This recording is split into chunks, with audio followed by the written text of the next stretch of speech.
Lemon leaf creation மற்றும் நீலம் productions வழங்கும் அசோக் செல்வன் சாந்தனு நடிப்பில் ப்ளூ ஸ்டார் ஜனவரி 25 முதல் திரையரங்குகளில். நினைவில் நிற்கும் திருமணப்பட்டு விவாஹா தி சென்னை சில்க்ஸ். ரெகுலர் கிரிக்கெட்ல நீங்க யாரு? நான் ஒரு பேட்ஸ்மேன் கீப்பர். ஸோ போலிங்க்கு நமக்கு சம்மந்தமே இல்லை. அந்த ஏரியாவை நான் தொடவே மாட்டேன். இப்படி போடு அப்படி போடுன்னு ஸ்டம்ப் பின்னாடில இருந்து சொல்ல வந்தவரை நான் அந்த எனக்கு ஒரு லவ் இருக்கு மேடம். திவ்யா துரைசாமி அவங்க நடிச்சிருக்காங்க. எங்களுக்குள்ள அந்த கெமிஸ்ட்ரி ரொம்ப நல்லா ஒர்க் ஆயிருக்கு. லவ் போர்ஷன்லாம் தனியாக தான் எடுத்தோம். இந்த பசங்க இருக்கும்போது ஒரு 3 நாள் 4 நாள் டிவைட் பண்ணி எடுத்தாங்க. அப்போ வந்து அப்பா நேற்று பேசின பையன் கூட இங்கே இல்லை, எல்லாம் அந்த பொண்ணுங்க பக்கத்தில் இருந்துட்டாங்க. இப்போ இந்த சென்னைக்கும் கர்நாடகா புல்டோசர்ஸ்க்கும் வர அந்த மேட்ச் இருக்குல்ல, அது எப்படி இருக்கும்? களத்துக்குள்ள எப்படி இருப்பீங்க? மேட்ச்னு வந்தா அங்க நீ வேற நான் வேற, இது வேற அது வேற வேற வேற. ஒரு மேட்ச் ஜெயிக்கிற மாதிரி வந்துச்சு, அப்புறம் நோ பால் போட்டு தமாஸ் ஆயிடுச்சு ஒரு மேட்ச். அது வந்து என்ன பேசுறாங்கன்னா, என்னமோ நாங்க லஞ்சம் வாங்கிட்டு நோ பால் போட்ட மாதிரி, அங்க ஒழுங்கா சொன்னாலே நாங்க போட மாட்டோம்.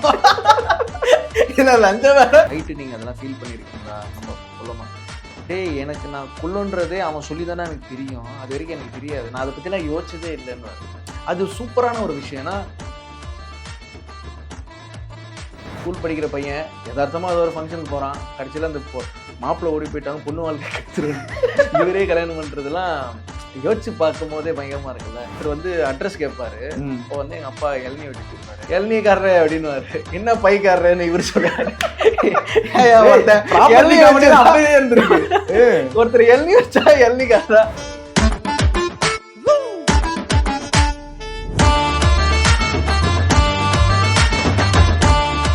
நக்கிரன் ஸ்டுடியோ வியூவர்ஸ்க்கு வணக்கம். நான் விஜய் ஹரிஹர் சுதன். இன்னைக்கு நம்ம கூட இருக்கிறது பாத்தீங்கன்னா ப்ளூ ஸ்டாரோட யங் ஸ்டார் பிருத்திவி அவர்கள். வணக்கம். வணக்கம் வணக்கம். எப்படி இருக்கீங்க? நல்லா இருக்கேன், நல்லா இருக்கேன். ஓகே. ஒரு ஃபாஸ்ட் பவுலரா உங்களை இந்த படத்துல மாத்திருக்காங்க அப்படின்னு ஒரு விஷயம் சொன்னாங்க. ஆக்சுவலா நீங்க உங்களோட ரெகுலர் கிரிக்கெட்ல நீங்க யாரு? நான் ஒரு பேட்ஸ்மேன் கீப்பர் பேட்ஸ்மேன். நான் so opening batsman, keeper. So போலிங்க்கு நமக்கு சம்மந்தமே இல்லை. அந்த ஏரியாவை நான் தொடவே மாட்டேன். இப்படி போடு அப்படி போடுன்னு ஸ்டம்ப் பின்னாடில இருந்து சொல்ல வந்தவரை நான் அந்த இந்த இது எடுத்தது இல்லை, பால் எடுத்தது இல்லை. ஸோ இது ரொம்ப சேலஞ்சிங். ஆனால் சமகாண்டா இருக்கும்ல, ஒரு கீப்பரா இருந்து பவுலரை இன்ஸ்ட்ரக்ட் பண்ணிட்டு இருந்த நானே ஒரு பவுலர் ஆயிட்டேன். ஏன்னா ஆப்பர்ச்சுனிட்டி கிடைச்சிருக்காது போலிங் போட்டதுக்கு. அண்ட் எனக்கு என் போலிங் ஸ்கில் பற்றி எனக்கு தெரியும். அதனால ரொம்ப ஒஸ்ட் சுச்சுவேஷன் மேட்ச்ல வரும்ல, ஒரு ஓவரில் ஒரு 40 ரன் அடிக்கணும், அந்த மாதிரி இருக்கும்போது சரி ஆசைப்பட்டான் கூட நான் போடுறேன் அப்படின்னு சொல்லிட்டு அப்படித்தான் நடந்தது. ஸோ இதுக்காக போலிங்காக நிறைய ஒர்க் பண்ணேன். ஏன்னா சும்மா வந்து ஓடி போறது கிடையாது. ஊர்ல வந்து 2 ஸ்டெப்ல வந்து வேகமா போடுவாங்க, அவ்வளவு தூரத்துல இருந்து வேகமா ஓடி வந்து பூ போலிங் போடுவாங்க. ஸோ இந்த மாதிரி நிறைய கேரக்டர்ஸ்லாம் சந்திச்சோம். ஸோ இதுல என்னோட பங்கு பாத்தீங்கன்னா நிறைய ஆக்ஷன்ஸ் வந்து இப்போ மலிங்கா மாதிரிலாம் டைரக்டர் ரெஃபரன்ஸ் கொடுத்தாரு. ஸோ பிரதர் நீங்க சைடா எரியிற மாதிரி வாங்க, இல்ல பின்னாடி கை வச்சுட்டு இப்படி மாதிரி ஓட்டும், இந்த மாதிரி நிறைய ட்ரை பண்ணோம். எல்லாம் ட்ரை பண்ணி ஒரு ஆக்ஷன்ல ஃபைனலைஸ் பண்ணோம். ஸோ அதுதான் சாம் ஆக்ஷன் வச்சுக்கலாம். ஓகே, சாம் ஆக்ஷன் அப்படிங்கும்போது இப்போ டைரக்டரோட கேரக்டர் தான் நீங்க பண்றதா கேள்விப்பட்டோம். ஆனா அந்த பண்ணும்போது அவருக்கு ஒரு இருக்கும்ல, நம்மளோட இவர் எப்படி பண்ண போறாரு, அது வந்து எதிர்பார்ப்பு இருக்கும்ல அவருக்கு. இல்ல அவரு ரெஃபரன்ஸ்லாம் நிறைய கொடுத்தாரு, அண்ட் அவரோட பிக்சர்ஸ்லாம் நிறைய கொடுத்தாரு. பட் இது அவுட் அண்ட் அவுட் அவரோட கேரக்டர் கிடையாது. ஒரு 20-30% அவரோட இருக்கும். மற்றது எல்லாமே அவரோட இமேஜினரி ரைட்டிங்ல டெவலப் பண்ணது தான் வச்சுக்கோங்களேன். ஓகே. ஸோ அது அவரோட இன்ஃப்ளூயன்ஸ் நிறைய இருந்துச்சு. அவரோட நான் கத்துக்கிறதுக்கு அவர் எப்படி பண்ணாருலாம் கேட்டுப்பேன், அவர் லவ் பண்ணும்போது என்ன பண்ணாருலாம் கேட்டுப்பேன். ஸோ இந்த மாதிரி நிறைய விஷயங்கள்லாம் அவர் மூலியமா எனக்கு ப்ராப்பர் ரெஃபரன்ஸ் கிடைச்சது. ஓகே. இப்போ இந்த 3 பேர் அப்படிங்கிறது எப்படி இருக்கும் அந்த ஷூட்டிங் ஸ்பாட்ல? ஒவ்வொருத்தரும் இந்த சீன் ஒவ்வொருத்தர் ரெடி ஆவீங்கல்ல, 3 பேர் சேர்ந்து ஒரு சீன்லாம் இருக்கலாம், தனித்தனி சீனா இருக்கலாம். செம்ம ஜாலியா இருந்தது. நான் வந்து இப்போ மிஸ் பண்றேன். ஐயோ சூப்பரா ஜாலியா இருந்தோம்ல. ஒரு 45 days கிட்ட இருந்தோம் ஒரே ஷெடியூல். அப்புறம் பாண்டிச்சேரியில் ஒரு 15 days ஷூட் பண்ணோம். ஓ, அது இன்னும் ஜாலியா இருந்துச்சு. அது ஒன்றும் பயங்கர பாண்டிச்சேரி அரக்கோணமே ஜாலினா பாண்டிச்சேரி எவ்வளவு ஜாலியா இருக்கும். So it was fun. ஏன்னா வேலை நீங்கள் காலையில் இன்னைக்கு நைட்டு 10:30 மணி படுத்தாதான் காலையில் 4:30 மணிக்கு ஷார்ப்பாக எழுந்துக்கணும். ஏன்னா 1 hour ட்ராவல். ஸோ எங்களுக்கு தூங்குற டைம் வந்து ரொம்ப கம்மி தான். லஞ்ச் பிரேக்ல ஏதாவது கேப் கிடைச்சா அங்கேயே படுத்துருவோம் சில நேரம். ஏன்னா வெயில சுருண்டு கேர் ஆயிடும். அந்த ஒரு 20 minutes ஸ்னாப் வந்து பயங்கர சார்ஜிங்கா இருக்கும். ஸோ அதனால தூங்குற சமயங்கள்லாம் எங்கள் வீடியோலாம் நிறைய எடுத்திருக்காங்க. சாயந்தரம்லாம் எடுத்து போஸ்ட் வர பண்ணி விட்டான். ஸோ இந்த மாதிரி நிறைய கூத்து நடந்துச்சு. அண்ட் எல்லாருக்கும் பழக்கமான ஆக்டர்ஸ்ல எனக்கு அசோக் வந்து செலிபிரிட்டி கிரிக்கெட் லீக் மூலியமா பழக்கம். சாந்தனு சின்ன வயசுல இருந்து எனக்கு தெரியும். ஸோ எங்களுக்கு ரொம்ப கம்ஃபர்டபுளா இருந்துச்சு ஒர்க் பண்றது. சாந்தனுக்கும் எனக்கு காம்பினேஷன் வந்து ரொம்ப குறைவு தான் இருக்கு, பட் குறைவு கம்பேர் டு எனக்கும் அசோக். ஏன்னா நானும் அசோக்கும் பிரதர்ஸா நடிச்சிருக்கோம். ஓகே. ஸோ அசோக் அண்ணன், எனக்கு அண்ணன், எங்க அண்ணன் வந்து அசோக். ஸோ எங்களுக்குள்ள அந்த கெமிஸ்ட்ரி ரொம்ப நல்லா ஒர்க் ஆயிருக்கு படத்துல. ஓகே. இப்ப இந்த படம் இருக்குல்ல, இந்த படம் வந்து லவ் ஆக்ஷன் எல்லாமே இருக்கு. உங்களுக்கு ரொம்ப பிடிச்ச போர்ஷன் இதை பண்ணும்போது நான் ரொம்ப எக்ஸைட்மெண்ட் ஆனேன், எனக்கு ரொம்ப சந்தோஷமா இருந்துச்சு அப்படின்னா இதை சொல்லுங்க. எல்லாமே இருந்துச்சு. எனக்கு ஒரு லவ் இருக்கு படத்துல. ஓகே. எனக்கு ஒரு லவ் வந்து இவங்க திவ்யா துரைசாமி அவங்க நடிச்சிருக்காங்க. அது ரொம்ப ஒரு மாதிரி கியூட்டா, ஸ்கூல் இல்ல ஏர்லி அந்த ஃபர்ஸ்ட் இயர்லாம் ஒரு லவ் வரும். ஒரு பொண்ணை பார்த்தா அந்த பொண்ணு கிட்ட பழகணும், அந்த பொண்ணை பத்தி தெரிஞ்சுக்கணும்ன்றதை விட பொண்ணை பார்த்தோன்னு பிடிச்சிச்சுன்னா இந்த பொண்ணுக்கு தான் நம்ம தாலி கட்டுறோம், வேற யாரும் இல்ல, லாக் பண்ணுவோம் தெரியுமா. எதை பத்தியும் யோசிக்க மாட்டோம். அந்த பொண்ணுக்கு ஒரு குருட்டுத்தனமான முடிவு, குருட்டுத்தனமான ஒரு முடிவு, யோசிக்காம தப்பா யோசிக்கிறது. ஓகே. ஸோ இந்த மாதிரி இந்த கேரக்டர் எல்லாருமே ரசிப்பாங்கன்னு எனக்கு ஒரு நம்பிக்கை இருக்கு. ஏன்னா எல்லாருமே இதை கமகிராஸ் பண்ணியிருப்பாங்க, அந்த ஏஜ்ல இது கமகிராஸ் பண்ணியிருப்பாங்க. அண்ட் நல்லா ஒர்க் ஆயிருக்கு. அண்ட் ரிலேஷன்ஷிப் பிட்வீன் எனக்கும் அசோக்கும் இருக்கிற அந்த ரிலேஷன்ஷிப், எங்க ஃபேமிலியில நடக்கிற ஒரு ட்ராமா, இது எல்லாமே ஹைலைட்ஸா இருக்கும் நான் நம்புறேன். ஓகே.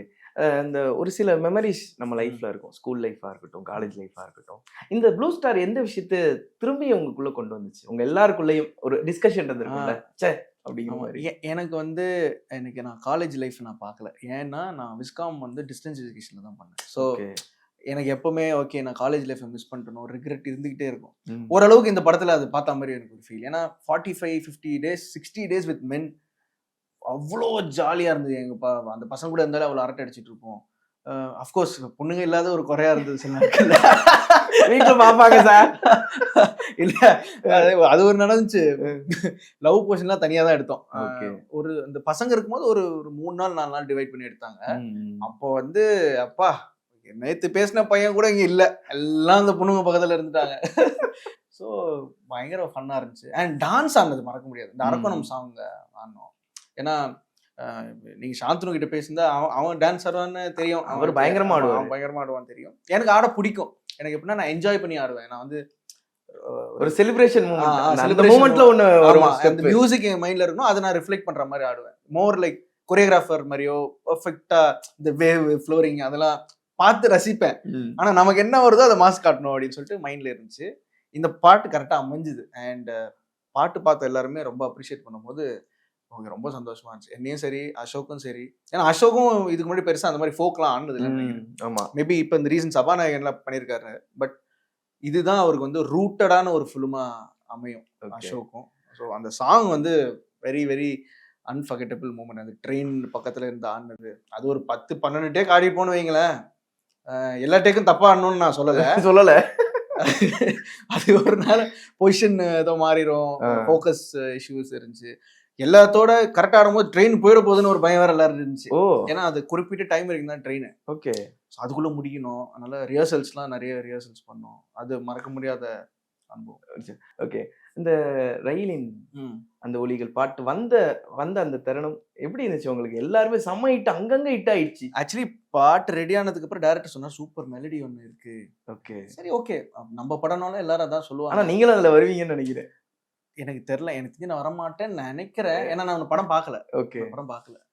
ஸோ அந்த ஃபர்ஸ்ட் டைம் கேட்கும்போது எல்லாருக்கும் பிடிச்சிருக்கு அப்படின்னாங்க. பட் இந்த அளவுக்கு ட்ரெண்ட் செட்டிங் சாங்காக இருக்கும்னு யாருமே எக்ஸ்பெக்ட் பண்ணல. என்ன எவ்வளோ ரீல்ஸ், 1 லட்சம் ரீல்ஸ் கிட்ட போயிருக்கு அந்த பாட்டு. ஸோ அதெல்லாம் ரியலி ஹாப்பி. அண்ட் அதுக்கப்புறம் அரக்கோணம் சாங்னு வந்தது.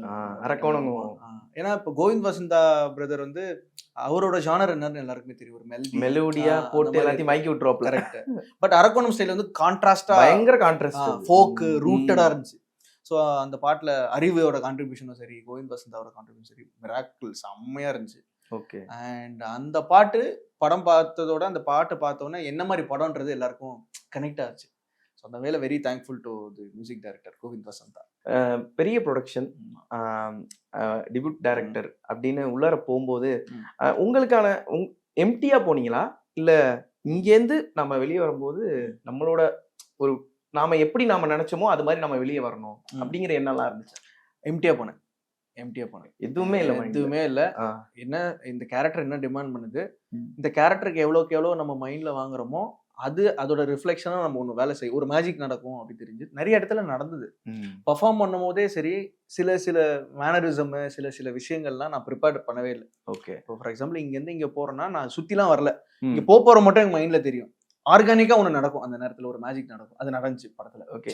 ஃபார் எக்ஸாம்பிள் இப்போ நான் வீட்டிலேருந்து இப்போ சாப்பிட்டு வரேன்னா நான் டிஷ்யூவில் துடைப்பேன், கர்ச்சீஃப் துடைப்பேன். அப்போ அங்கே எதுவுமே இல்லை, என் மைண்டில் அது டயலாக் பேசணும் அதெல்லாம் இல்லை. நான் ஆட்டோமேட்டிக்காக சட்டையை வச்சுட்டு இப்படிலாம் துடைச்சிட்டு வந்தேன். சும்மா பண்ணேன், அது நான் பிளான்லாம் பண்ணல. இது நல்லா இருக்கு, இது பண்ணுங்க நல்லா இருக்கு. So it happens. நீங்கள் சின்சியராக ஒரு விஷயம் பண்ணீங்கன்னா அதுவாக வந்து விழும். அது வந்து அதுதான் அது ஒரு மேஜிக் நடக்கும். அண்ட் ப்ளஸ் சுற்றி I think I was lucky to work with good actors. அசோக்கும் சரி, சாந்தனும் சரி, எங்கள் அம்மாவும் நடிச்ச லிசி மேடம் சரி, குமரவேல் சார் அவரும் சரி, பக்சன் அண்ணனும் சரி, இந்த மாதிரி குட் பீப்புள் அரவுண்ட் யூ. நீங்கள் ஏதாவது சொன்னால் அவங்க காம்ப்ளிமெண்ட் பண்ணுவாங்க. ஸோ இந்த மாதிரி ரொம்ப ஹெல்த்தியாக ஒர்க் பண்ணதுனால அப்படி. சாந்தனு ப்ரோவுக்கு பயங்கரமா பவுலிங் போட்டிங்களாமே. ஆமாம் ஆமாம், நீங்கள் பாருங்க படத்தை பாருங்க. ஏன்னா அவர் நீங்க போட்டதை பார்த்துட்டு எப்பா நீ போடாதப்பா அப்படிங்கிற மாதிரி என்ன சொன்னார் அவரு. அதனால ஆமாம் இல்லை, அது என்னன்னா இப்ப எனக்கு வந்து ப்ராப்பர் பவுலர் இல்லைல்ல, இவன் எதுக்கு சொல்லியிருப்பானா பயத்துல மண்டையிலே உடச்சிட போறான் ஃபுல் டாஸ் போட்டு, அந்த இதுலதான் சொல்லியிருப்பான். பட் படத்துல பாருங்க ஒரு மொமெண்ட் நீங்க பாருங்களேன், அதை நான் எதுவும் ரிவீல் பண்ணல. ஓகே. அரக்கோணம் டோட்டலி ஒரு வேற மாதிரியான ஏரியா, ஆனா சென்னையில இருந்து சிறிது தூரத்தில் தான் இருக்கு. அப்படிங்கும் போது இங்க ஒரு ஸ்லாங் இருக்கும், சென்னை சைடு ஒரு ஸ்லாங் இருக்கும். அரக்கோணத்துல அது மாதிரி என்னென்ன விஷயங்கள் இந்த வார்த்தை ரீதியா நீங்க அங்க போயிட்டு உங்களுக்கு வித்தியாசமா பட்டுச்சு? பெரிய டிஃப்ரென்ஸ் இல்லை பிரதர். இருக்கு சென்னை ஸ்லாங்கும் அதுக்கும் நிச்சயமா டிஃப்ரென்ஸ் இருக்கு. பட் நீங்க டோட்டலா இப்ப மதுரையிலயோ அவங்க அந்த இதுக்கோ இல்ல நம்ம திருநெல்வேலி அந்த சைடோ இந்த அளவுக்கு ஹியூஜ் டிஃப்ரென்ஸ் தெரியாது. இருக்கும், ஒரு சில வார்த்தைகள்ல இருந்துச்சு. எங்களுக்கு அப்பார்ட் ஃப்ரம் லாங்குவேஜ் வந்து இப்போ நான் வந்து ஒரு வசதியாக வளர்ந்த ஒரு பையன். ஸோ அங்கே வந்து அந்த அளவுக்கு வசதியாக இல்லாதவங்க கிரிக்கெட்டுக்கு என்னெல்லாம் செலவு பண்ணுவாங்க. இப்போ ஃபார் எக்ஸாம்பிள் ஒரு பேட் வச்சு தான் ஆடுவாங்க, க்ளவுஸ் இருக்காது, ஹெல்மெட் இருக்காது, ஷூ இருக்காது, செருப்பு போட்டு ஆடுவாங்க. ஸோ சிலரும் செருப்பு இல்லாமல் கூட ஆடுவாங்க.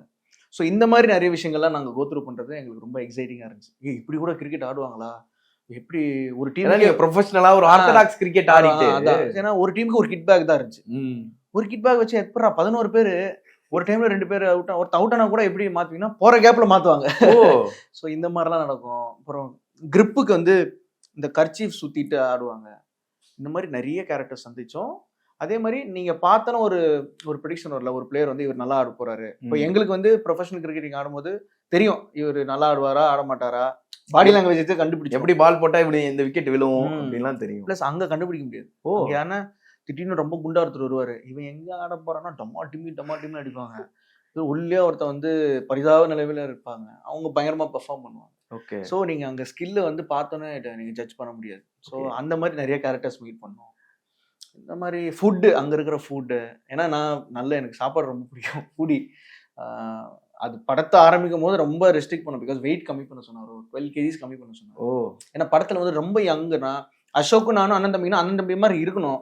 நானும் அசோக்கும் ஒரே ஏஜ் தான், 2 பேரும் வேற ஃப்ரெண்ட்ஸ் மாதிரி இருக்கக்கூடாதுன்னு சொல்லிட்டு அதுக்கு ஆக்சுவலி ரொம்ப நிறைய சாக்ரிஃபைஸ் பண்ணி நிறைய ஒர்க் பண்ணோம். நானும் சரி, அசோக்கும் சரி, சாந்தனும் சரி. யங்ஸ்டர்ஸ் மாதிரி ரொம்ப யங்கா இருக்கணும். எனக்கு மேக்ஸிமம் 20 வயசு தான் அலோடு, அப்படி அதுக்கு மேல போய் கிடையாது. ஸோ அதுக்காக ஒர்க் பண்ணோம். அண்ட் பார்க்கும் போதும் எங்களுக்கு ஓகே நம்ம நல்லா பண்ணியிருக்கோம்.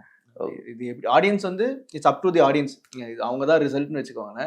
பட் அஸ் அன் ஆக்டர் உங்களுக்கு ஒரு சாட்டிஸ்ஃபைங்கா இருந்துச்சு படம் நடிக்கும். இன்னொரு விஷயம் ப்ளூ ஸ்டாரோட இணைச்சு பாக்குறேன். இதுக்கு முன்னாடி அப்படியே கொஞ்சம் ரிவைண்ட் பண்ணி போனா சென்னை ரைனோஸ், உங்களோட அந்த மஞ்சை வந்து எப்போதுமே ஜெயிச்சுக்கிட்டே இருக்கணும்னு தான் நம்ம சென்னை ஃபேன்ஸோட பெரிய ஆசையா. செலிபிரிட்டி கிரிக்கெட் லீக்ல கிட்டத்தட்ட ஒரு 2 வாட்டி நீங்க 2-3 நினைக்கிறேன் சாம்பியன் எடுத்து 2 வாட்டி ஆக்சுவலி 3 வாட்டி 2 வாட்டி. ஆமா கரெக்ட், 2 வாட்டி கரெக்ட். ஓகே. இப்ப இந்த சென்னைக்கும் கர்நாடகா புல்டோசர்ஸ்க்கும் வர அந்த மேட்ச் இருக்குல்ல, அது எப்படி இருக்கும்? களத்துக்குள்ள எப்படி இருப்பீங்க? ஆக்சுவலி அது நீங்க வெளியே எப்படி பாக்குறீங்களோ அதே மாதிரி தாங்க இருக்கும். ஏன்னா இப்போ கிச்சா சுதீப் சார்லாம் வந்து எனக்கு ரொம்ப close. I mean close the sense ரொம்ப ஃப்ரெண்ட்லியா பேசுவாரு. ஹோட்டல்ல இருக்கும்போது ஸ்விம்மிங் பூல்ல எல்லாம் ஒன்னா இருப்போம், பேசுவோம், நைட்டு பார்ட்டி ஒன்னா பண்ணுவோம். ஆனா அவர் என்ன சொன்னாரு, டே மேட்ச்னு வந்தா அங்க நீ வேற நான் வேற, இது வேற அது வேற. அவர் சீரியஸா சொல்லுவார், நான் எக்ஸாஜரேட் பண்ணல. Bro that is different, this is different bro, we are not the same, okay, don't be the same tomorrow the ground அப்படின்னு. என்ன அவரு வில்லன் மாதிரி டப்புன்னு பேசுறாரு.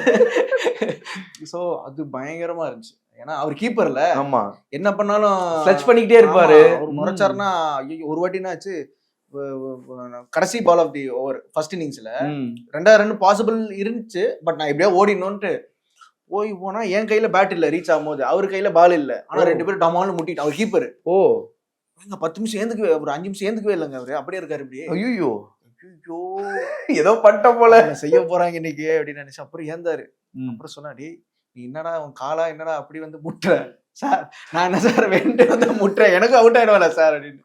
ஸோ அந்த மாதிரி பயங்கர ஃபன்னா இருந்துச்சு. அங்க இருக்கிற பிளேயர்ஸ் எல்லாமே, ராஜீவா இருக்கட்டும், ராகுல்னு ஒருத்தர் இருக்காரு. ஸோ அது வந்து உண்மையிலே ஒரு இந்தியா பாகிஸ்தான் மோட்ல தான் இருக்கும். அண்ட் கெப்பாசிட்டியும் பார்த்தீங்கன்னா சின்னசுவாமி ஸ்டேடியம் பெங்களூர்ல ஆடுவோம், ஃபுல் ஹவுஸ். அதாவது 7 மணிக்கு மேட்ச்னா 6:30 மணிக்கு ஃபுல் க்ரௌட் இருக்கும். எங்களுக்குலாம் டே என்னடா இது சிஎஸ்கே வர்சஸ் ஆர்சிபிங்கிற மாதிரிலாம் தோணும். இன்ஃபேக்ட் அது கத்துவாங்க தெரியுமா, ஆர்சிபி ஆர்சிபி அப்படின்னுவாங்க. யாரு இவங்களுக்கு கர்நாடகா புல்டோஸ். ஆமா, அதே ரீசன்னால. ஸோ அதெல்லாம் பயங்கரமா இருந்துச்சு. அந்த ப்ரெஷர் மூமெண்ட் இருக்குல்ல, அதெல்லாம் இப்போ என்னதான் நாங்கள் ப்ரொஃபஷனல் இல்லை, ஓரளவுக்கு சீரியஸ் கிரிக்கெட் ஆடி இருக்கோம். ஸோ அங்கே போனோன்னு ஒரு ஒரு பீதி, ஒரு பதட்டம் எல்லாம் வரும், எல்லாருக்குமே வருது. அது வந்து அந்த ப்ரெஷரை ஹேண்டில் பண்ணுறது ரொம்ப கஷ்டம்தான். ஓகே, எந்த மேட்ச் உங்களுக்கு மறக்கவே முடியாத மேட்ச்? இந்த மேட்ச் பா ஐயோ சான்ஸே இல்லடா அப்படிங்கிற மாதிரி இருக்கும்ல ஒரு மேட்ச்.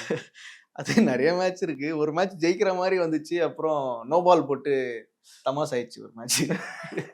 அது வந்து என்ன பேசுறாங்கன்னா, என்னமோ நாங்க லஞ்சம் வாங்கிட்டு நோ பால் போட்ட மாதிரி, அங்க ஒழுங்கா சொன்னாலே நாங்க போட மாட்டோம். இதுல லஞ்சம் வேற, அது கோளாறான பவுலர் மேட்ச் ஃபிக்சிங் அப்படி அப்படின்ட்டு சொன்னாங்க. ஏங்க அப்படிலாம் இல்லைங்க, யாராவது அப்படி பண்ணுவாங்க? ஐயோ இது நம்பிட்டு வேற இருக்காங்க. மேட்ச் ஃபிக்சிங் தானே அப்படின்னு என் ஃப்ரெண்டே கேக்குறான். இல்லடா யாரா பண்ணுவா இதுக்கெல்லாம்? ஆக்சுவலா கேட்கும்போது எவ்வளவு கஷ்டமா இருக்கும், ஏன்னா அவ்வளோ பிராக்டிஸ். அதுதான் பாருங்களேன், என்ன பாக்குறாங்களோ அது யோசிக்காம சில நேரம் பேசுறது உண்டு. நான் யோசிப்பேன், என்ன இவ்வளவு சீரியஸா நம்மள யோசிச்சு பாக்குறாங்களோ அப்படின்னு வியந்த தருணமும் உண்டு. யார் கோளாறான பவுலர் கையில கொடுக்கலாமா சொல்றேன்னு, நீங்க அந்த ப்ரெஷர் ஹேண்டில் பண்றது ஒரு மைண்ட் செட் இருக்கணும். அது அவ்வளவு ஈஸியா வராது. இப்ப எங்களுக்கு நீங்க 4 மேட்ச் ஆடுறோம், அதுக்கப்புறம் திருப்பி அடுத்த வருஷம் தான் 4 மேட்ச் ஆடுறோம். ஆமா, இப்ப ப்ரொஃபஷனல் கிரிக்கெட்டர்ஸ்னா அந்த சீசன்லயே இருப்பாங்கல்ல, அவங்களுக்கு பழகிரும் அது. இப்ப நாங்க திடீர்னு ஒருத்தர் கூப்பிட்டு நடிக்க சொல்றதுக்கும், அவர் இப்போ எங்களை மாதிரி ஆட்களை கூப்பிட்டு நடிக்க சொல்றதுக்கும் ஏன் டிஃபரன்ஸ் இருக்குன்னா, நாங்க நிறைய வருஷம் பண்ணிட்டு வந்திருக்கோம். அது எங்களுக்கு இன்னொரு ஒரு படம், ஒரு பிராக்டிஸ் தான். எங்களுக்கு ஒரு வாட்டி எப்போ நாங்க ஃபார்முக்கு வரோமோ அப்ப டோர்னமெண்ட் பண்ணிக்கிறோம். ஸோ திருப்பி அடுத்த வருஷம் வர வரைக்கும் வெயிட் பண்ணணும். ஸோ இப்படிதான் இருந்துச்சு. So but it is fun actually. எனக்கு இப்போ அடுத்த மாசம் ஆரம்பிக்குது. ஃபர்ஸ்ட் மேட்சே ஷார்ஜா இன்டர்நேஷனலுக்கு டெவலப் ஆயிட்டோம். அங்க போயிட்டீங்க ஸ்ட்ரைட்டா. ஸோ அது ஒரு வருஷமும் அந்த ஸ்கூல் பசங்கலாம் ஒரு மாசம் எக்ஸ்கர்ஷன் கூட்டு போவாங்க. ஆமா, அதாவது ஒரு மாசம் இருக்காது, 4 நாள். எங்களை ஒரு மாசம் கூட்டு போனா எப்படி இருக்கும்? ஜாலியா. ஆமா, அது ஃபன். ஜெயிக்கிறோமோ தோப்புறோம் அது நம்ம கையில இல்ல. அதுக்கு நான் ஃபீல் பண்ண மாட்டேன். தோத்தாலும் சரி, என்ன வந்தா ஜாலியா இருக்கும் அப்படியே விட்டுறது. ஓகே, உங்களோட 18ஆம் குடி எல்லை ஆரம்பம், அந்த படம் வந்து எனக்கு ரொம்ப பிடிச்சிருந்துச்சு. நான் வந்து ஆக்சுவலா அந்த டிவில தான் பார்த்தேன். அப்ப பார்க்கும்போது அவ்வளோ காமெடி இருந்துச்சு, அவ்வளோ நிறைய விஷயங்கள் இருந்துச்சு. அப்படின்னு அதுக்கப்புறம் ஒரு எக்ஸ்பெரிமெண்டா ஏன் வந்து அடுத்தடுத்து ஒரு படங்கள் பண்ணணும், அந்த அந்த கேப் எதனால இருந்துச்சு? கேப்னு இல்லை பிரதர், எனக்கு கரெக்டான படம் பண்ணணும், நல்ல ரோலா பண்ணணும்னு சொல்லிட்டு தான் வெயிட் பண்ணிட்டு இருக்கோம். எல்லா ஆக்டர் மாதிரி நானும் அதான் வெயிட் பண்றேன். பண்ணணும்னு பண்ணக்கூடாது. ஓகே, இப்போ நம்ம ஒரு சில தவறுகள் லைஃப்ல பண்ணியிருப்போம், ஒரு சில சாய்ஸஸ் தப்பா இருந்திருக்கலாம். திருப்பி அதே மாதிரி இப்போ நீங்க போறீங்க, செவரு முட்டுதுன்னா திருப்பி அடுத்த வாட்டி போகும்போது குனிஞ்சு தானே போவீங்க. So I am very particular about it. நான் திருப்பி அதே மிஸ்டேக் பண்ணக்கூடாது. சரி, எக்ஸ்ப்ளோர் பண்ணலாம், நல்ல டைரக்டர்ஸ் கூட ஒர்க் பண்ணணும், நல்ல ரோல்ஸாக தான் பண்ணணும் சொல்லிட்டு நான் கொஞ்சம் ரொம்ப சூஸியாக தான் இருந்தேன். அப்போ கரெக்டாக இந்த படம் அமைஞ்சுது. எனக்கு கசடா டபரன்னு ஒரு படம் பண்ண, அதில் ஒரு சின்ன ரோல் தான். அதுலேயும் எனக்கு எல்லாருமே நல்லா இருந்துச்சுன்னாங்க. ஏன்னா அது கதையாகவே ஒரு 4 கதை ஒன்றா சேர்ற மாதிரி வரும். ஸோ அதில் ஒரு மெயின் கேரக்டராக பண்ணியிருந்தேன். இந்த படத்துக்கு அப்புறம் ஐ திங்க் ஒரு ஆடியன்ஸ் மத்தியில் ஒரு நல்ல வரவேற்பு இருக்கும்னு நினைக்கிறேன். ஓகே, இப்போ ஒரு கதை சூஸ் பண்ற விதம்னு ஒன்று இருக்கும்ல, ஒவ்வொரு ஆக்டருக்கும் ஒவ்வொரு விதம் இருக்கும். உங்களை பொறுத்த வரைக்கும் இப்போ எல்லாருக்குமே அந்த அந்த பிம்பம் இருக்கும். பாண்டியராஜ் சார் பையன், இந்த கதையை அவர் எப்படி, அவர்கிட்ட போய் நம்ம எப்படி பிச் பண்ணணும் அப்படிங்கிற ஒரு தெளிவோ இது இருந்தாதான் உங்கள்கிட்ட வரணும் அப்படிங்கிறதெல்லாம் விஷயம் இருக்கும்ல. பிருத்திவிக்கு அது மாதிரி எப்படி ஒருத்தர் வந்து கதை கொண்டு வராரு அப்படின்னா இந்த பதட்டம்லாம் இல்லாம வரணுமா, இல்ல ஓகே வாங்க கேஷுவலா வாங்க? எனக்கு அந்த அது பதற்றன்றது தேவையே இல்லை பிரதர். ஃபர்ஸ்ட் ரீசன், எங்க அப்பா இதுல இன்வால்வ் ஆக மாட்டாரு. எங்க அப்பா எந்த கதையிலுமே இன்டர்ஃபியர் ஆனதே கிடையாது. எங்க அப்பா என்ன கேட்பாருன்னா, நான் எப்போ ரிலீஸ், நல்லபடியா படம் முடிப்பாங்களா, இதுதான் அவரோட கேள்வியா இருக்கும் தவிர எந்த கதையிலையோ சீன்லயோ இப்படி மாத்தலாம், என் பையன் இப்படி பண்ணணுமா, என் பையன் அந்த இது வரைக்கும் என் லைஃப்ல நடந்ததே கிடையாது. அது மேபி பொதுவா ஒரு சில நபர்கள் பண்றதாலேயோ இல்ல பண்ணாமல் இப்படி ஒரு வதந்தி யாராவது கிளப்புனதாலேயோ அப்படி நினைக்கிறாங்கன்னு நினைக்கிறேன். நான் இது வரைக்கும் பதட்டாலாம் டைரக்டா என்கிட்ட வந்து பேசலாம். இன்ஃபேக்ட் 2-3 பேர் எனக்கு கால்லாம் பண்ணல, டைரக்டா வீட்டுக்கு வந்து கூட கதை சொல்லியிருக்காங்க. ஸோ அந்த மாதிரி எந்த ஒரு சீனுமே கிடையாது. ஓகே.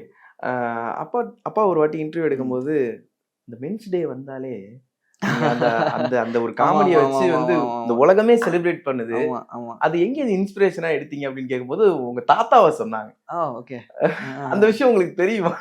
சொல்லுங்க, எனக்கு தெரியுதான்னு பார்ப்போம். இல்ல, எங்க அப்பாவும் அப்படிதாங்க பண்ணுவாரு. கோவம் வந்துருச்சுன்னா அவரோட போட்டோவை எடுத்து வச்சு அவர் திட்டிட்டு இருப்பாரு அப்படிங்கிற விஷயத்த சொன்னாங்க. ஏன்னா இருந்திருக்கலாம். ஓகே, நிறைய விஷயங்கள் அப்பாவோட படங்கள்ல இருந்து நிறைய காமெடிஸ் எல்லாமே வந்து இப்போ வரைக்குமே ட்ரெண்டா இருக்கும் பொழுது ஒரு ஹீரோ அப்படிங்கிற ஒரு பிம்பத்தை வந்து அவர் டோட்டலா உடைச்சிருக்காரு.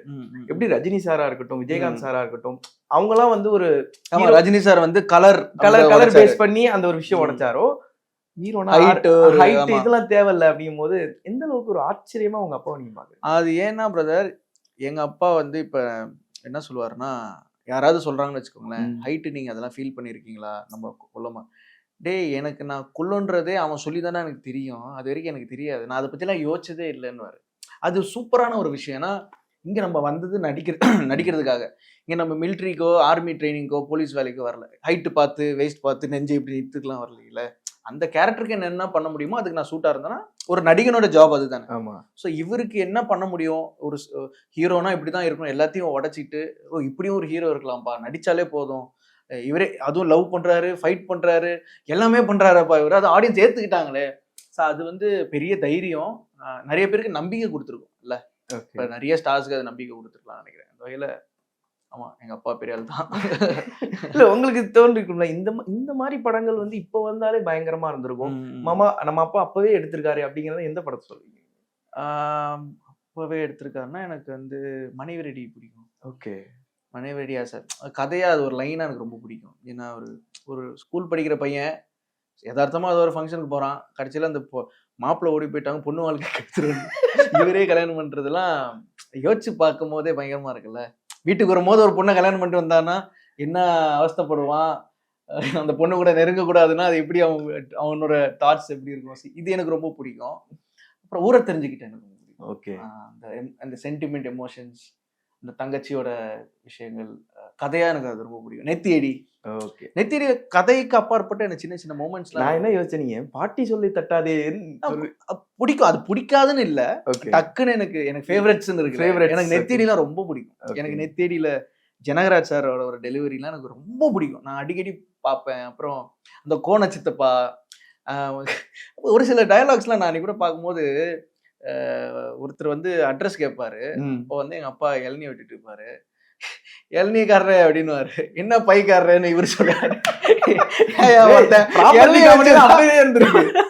ஒருத்தர் இளநீ வச்சா இளநீக்காரரா அப்படின்னு. இதெல்லாம் ஹியூமர் வாஸ் ஆக்சுவலா இப்பதான் அந்த ப்ராப்பர்ட்டி காமெடி இருக்கு. ஆமா, உங்களுக்கு புரியுதா? இப்பதான் அது இருக்கு. சுத்தி இருந்துன்னா அவன் அதை வச்சு பண்ணிருக்கான். அதுல நிறைய ஆக்சுவலி அதுல சின்ன ஒரு டயலாக் இல்ல. இப்ப என்ன இளநீ வெட்டுறா, நீ அவனுக்கு பேர் இல்லையா?